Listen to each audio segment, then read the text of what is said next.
et les rois, avec rien d'autre que sa foi. Il y a très longtemps, dans une grande cité ancienne, gouvernée par un roi puissant nommé Namroud, les gens adoraient des statues. Ils les fabriquaient de leurs propres mains avec de la pierre, du bois et du métal, puis se prosternaient devant elles en leur demandant de l'aide, comme si elles pouvaient parler ou les protéger. Dans ce peuple vivait un jeune homme appelé Ibrahim.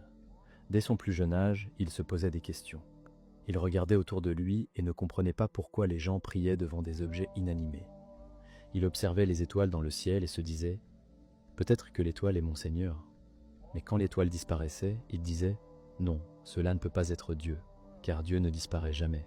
Puis il vit la lune, puis le soleil, mais tous disparaissaient à leur tour. Alors il comprit que le vrai Dieu ne pouvait être ni une étoile, ni la lune, ni le soleil, ni une statue. Le vrai Dieu est celui qui a tout créé, celui qui ne change pas, qui voit tout, entend tout et qui est toujours présent. Avec courage, Ibrahim commença à parler à son peuple. Il leur posait des questions simples mais profondes. Pourquoi adorez-vous ces statues qui ne parlent pas, ne vous entendent pas, et ne peuvent ni vous faire du bien ni vous faire du mal? Mais les gens ne voulaient pas écouter.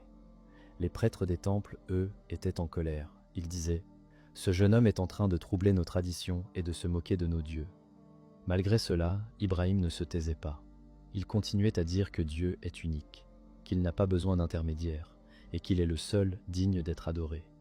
Un jour, une grande fête se prépara. Tous les habitants quittèrent la ville pour aller célébrer dans la nature avec musique, nourriture et danse. Ibrahim resta derrière. Il profita de l'absence du peuple pour aller dans le grand temple où étaient rassemblées toutes les statues. Là, il prit une grande hache, s'approcha des idoles une à une et les brisa toutes, sauf la plus grande. À celle-ci, il accrocha la hache autour du cou, puis il quitta calmement le temple, comme si rien ne s'était passé. Lorsque les gens revinrent et virent le temple rempli de statues brisées, ils furent choqués. Ils crièrent, ils pleurèrent, et ils demandèrent qui avait fait cela. Puis, quelqu'un leur dit « Il y a un jeune homme qui critique toujours nos dieux. Il s'appelle Ibrahim.